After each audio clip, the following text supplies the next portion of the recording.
Oye, aquí mismo hoy día en TNTV tenemos a un analista político, alguien que ya es parte de la casa, ¿o no? Exacto. A Guillermo Hotzman. ¿Cómo estás, Guillermo? ¿Qué tal? ¿Cómo están? Un agrado saludarles. Sí, ya hace rato ya no te veíamos por acá nosotros. Así es, y bueno, pasamos ya las fiestas patrias, así que ya por lo menos estamos nuevamente en este contacto que ya se ha hecho, digamos, frecuente y que me agrada muchísimo además poder estar con ustedes. Así es, hoy día queremos hablar un poco del proceso constitucional, del cómo se ha llevado a cabo, ¿cierto?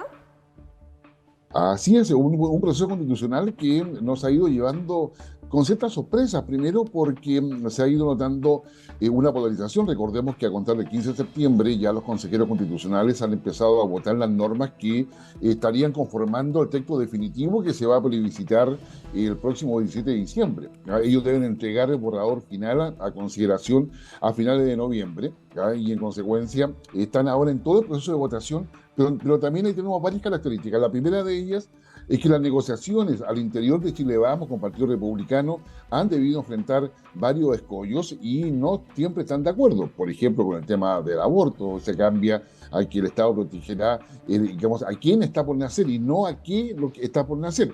¿Qué es un quién y un qué? Que hace toda una diferencia desde el punto de vista valórico, desde el punto de vista de desde cuándo se defiende la vida, si el momento de la gestación, ¿no es cierto?, o desde el momento en que efectivamente, digamos, nace y sale del útero materno. Ahí hay todo un tema valórico que pondría en riesgo eventualmente la posibilidad de que el aborto por 3 causales actualmente vigente en Chile pueda ser simplemente borrado o modificada esa ley. Pero también tenemos temas con respecto a lo que significa el proceso constituyente en términos de la cantidad de diputados que hay, que estaría disminuyendo a 138, por ejemplo. Eso significa un cambio electoral, un cambio en el mapa electoral y, por supuesto, va acompañado de las exigencias para ser partido político, lo cual estaría orientado a establecer un incentivo para que haya menos partidos políticos. Actualmente hay 26 partidos políticos en Chile, y de tal forma es un incentivo para que el debate se haga en torno a lo que se denomina el centro político, es decir, alejarse de los extremos y potenciar el centro político. Y así hay una serie de otras modificaciones que se van sabiendo gota a gota porque se va votando artículo por artículo, y eso también ha llevado a una polarización entre quienes digamos, quieren ver en el oficialismo, vale decir, la Prodignidad, el propio gobierno, y cómo está mirando este proceso. El presidente Boric ha señalado de que este proceso lo ve con atención, no quiere involucrarse, pero también no hay ningún apoyo, mientras que los representantes de Frente Amplio y particularmente el Partido Comunista dentro del Consejo Constitucional han planteado sus posiciones y se han negado en la práctica a negociar, pero esa negación también viene del otro lado, en términos de que hay aspectos que no logran ponerse de acuerdo. Bueno, con todo este panorama, las encuestas están marcando una mayor tendencia a que en el referéndum del próximo 17 de diciembre, insisto, estaría ganando el rechazo y no la aceptación a la nueva Carta Fundamental, que solamente tendría un 24% de apoyo. Guillermo. Hay un 20... Dígame, Joaquín. Exacto, de eso te queríamos consultar y preguntar porque la verdad que uno ve, la mayoría de las encuestas dan como ganador la opción en contra y la opción a favor tendría un mínimo de porcentaje. Uno también hace la CADEM en su propia familia, con sus seres queridos, con sus amigos también trata el tema y la verdad que la mayoría se inclina por rechazar, estar en contra de este nuevo proceso, de esta nueva propuesta constitucional. Otros que están esperando que se elabore el texto definitivo, que quede la propuesta definitiva, leerla y ahí analizarla. Entonces, ¿qué te parecen los resultados que arroja la encuesta y qué te parece también la opinión pública con respecto a este tema? A ver, yo creo que la encuesta que tenemos hasta ahora hay que mirarla con cierta distancia y como un dato de referencia nada más. Hay un 52%, a lo mejor la encuesta académica lo señala, de que declara no estar adecuadamente informado lo que se está discutiendo o que no tiene suficiente información para emitir su voto. Sin embargo, sí están en la idea de ir a una aceptación o rechazo de la Carta Fundamental. Por lo tanto, yo diría que las encuestas hoy día solamente muestran la pulsación o cómo está el ambiente en el minuto en que esa encuesta se aplica, pero no es un predictor respecto a los resultados finales que vamos a tener el 17 de diciembre.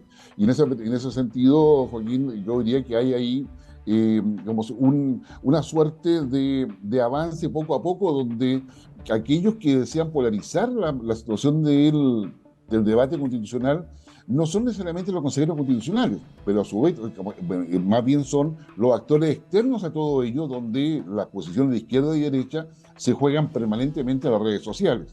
A su vez, también debemos rescatar de la propia encuesta el hecho de que hay cierta desconfianza en los consejeros y la forma en que han llevado a cabo su trabajo. Eso dice relación con la forma en que ellos comunican los resultados, o la forma en que la ciudadanía está viendo que no hay espacio de negociación, o están prefiriendo la confrontación directa y el no avance en las normas constitucionales. Y eso lleva a que más de un 40% en la encuesta prefiera mantener la actual constitución y no avanzar a un nuevo texto constitucional.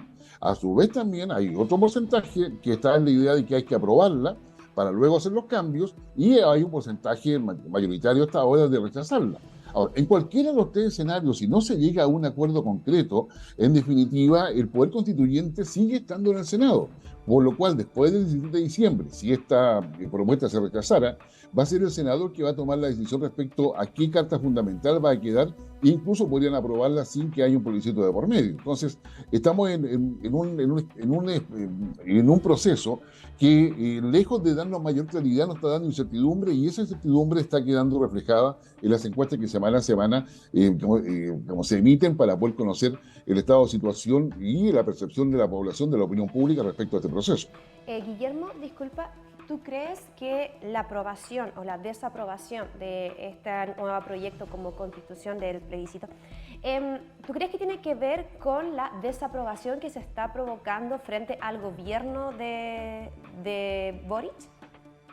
Yo creo que tiene una correlación, y esa correlación tiene que ver con la percepción ciudadana de que la situación económica, social, de seguridad, el escaso avance del gobierno en los proyectos que tiene el legislativo, genera una incertidumbre, y donde la Constitución no coopera a solucionar eso. Desde el punto de vista de análisis, parece ser que la opinión pública ya tiene claro de que el cambio de Constitución no va a significar un cambio en sus vidas inmediato, ni una mejor expectativa respecto al futuro, sino que este debate constitucional pareciera ser ya casi innecesario, dada las urgencias que hay en el país respecto a la sociedad, y donde el gobierno claramente tiene una alta responsabilidad, porque es el que conduce el país, y donde hay en la práctica, oposición que tampoco logra tener el debate a la altura que la ciudadanía requiere.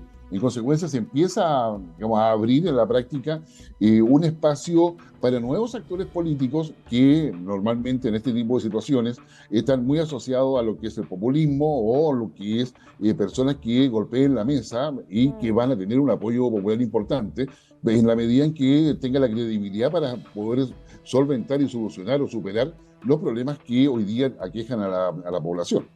Con respecto a este nuevo proceso constitucional que está viviendo nuestro país, las voces de la derecha han hablado, y han hablado fuerte, sobre todo la figura y la persona de Evelyn Matei, la alcaldesa de Providencia, que fue tajante al asegurar que el trabajo del Consejo Constitucional, abro comillas, va derechito al fracaso, y la única forma de cerrar este tema es en un texto final lo más parecido posible al texto de los expertos. Este tema trajo repercusiones en el partido político de Republicanos, y como que le anduvo bajando un poco la música a la fiesta de Republicanos ahí en el Consejo. ¿Qué te parece?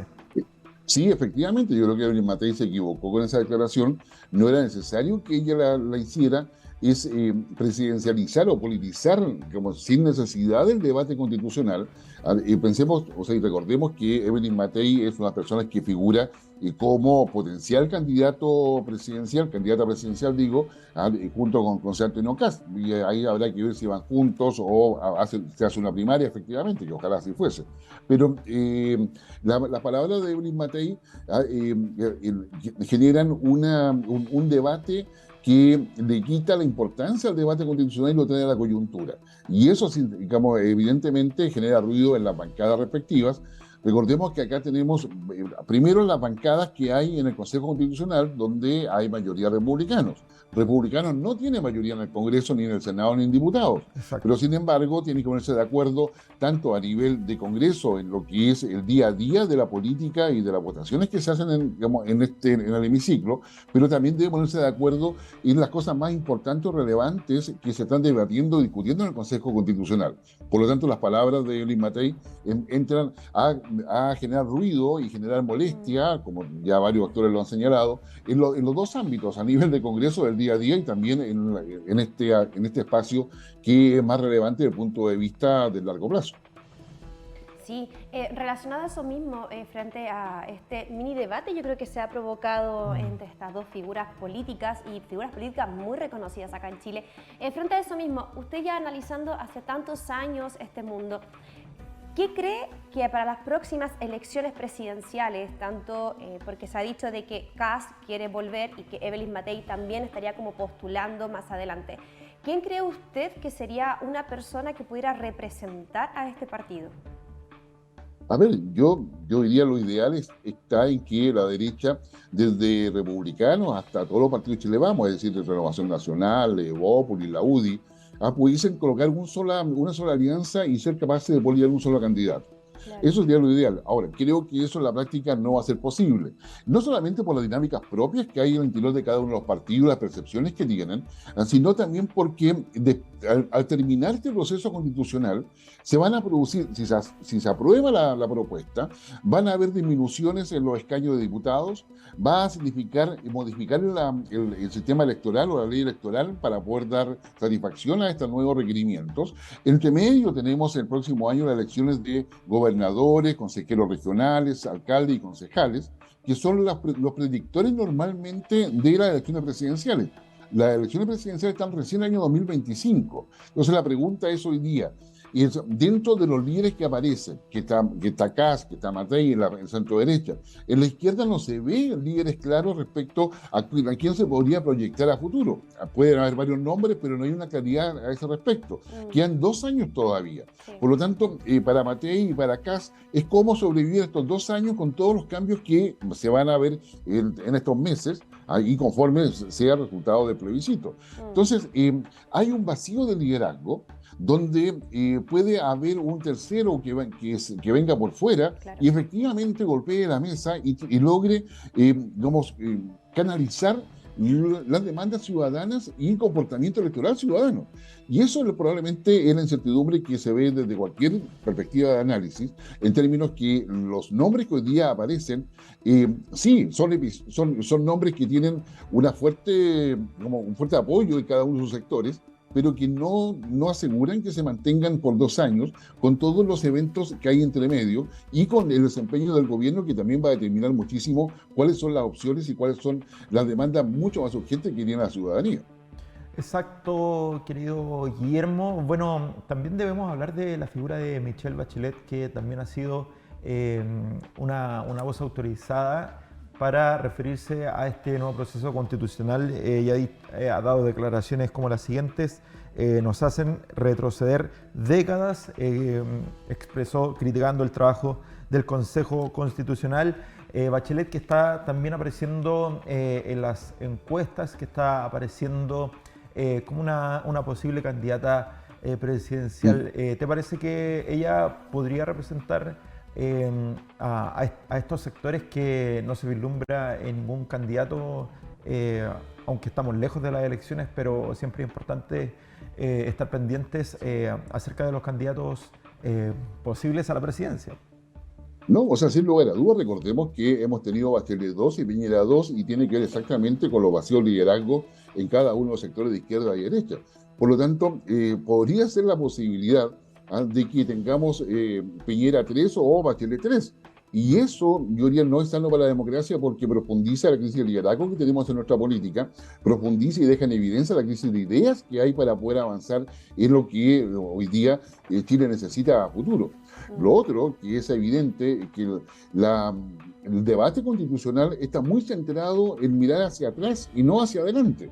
Es decir, la idea es cómo reaccionamos para poder superar las cosas del pasado y no cómo construimos lo que se requiere a futuro. Y ahí hay una brecha importante. Y esa brecha importante, si no hay liderazgos que sean capaces de poder sustentarla y empujarla, claramente la mirada va a seguir haciendo con el espejo retrovisor y ahí tú vas a encontrar, cuando lo mires por ese espejo, a Michelle Bachelet o a Sebastián Piñera, que han hecho lo posible por reubicarse en las encuestas nuevamente y pasan a ser liderazgos seguros, liderazgos que son ya probados y que son capaces de no levantar los anticuerpos que los liderazgos nuevos normalmente generan en sus respectivos sectores políticos. Entonces, digamos, estamos en un proceso de búsqueda de liderazgos. Si ustedes gustan, pueden colocar un aviso. ¿Ah? Se buscan líderes jóvenes con ideas nuevas que sean capaces de mirar al futuro y llevar al país hacia el desarrollo que requiere, que sería poco menos el aviso que tendríamos que colocar para poder hacer un cambio cualitativo y que no sea un cambio, yo diría, brusco o de tendencia autoritaria, como ha sucedido en otras democracias. Sí, siguiendo la misma línea, Guillermo, sobre los que están ya postulando a ser presidentes, pero vamos a cambiar un poco el país, nos vamos a ir a Argentina.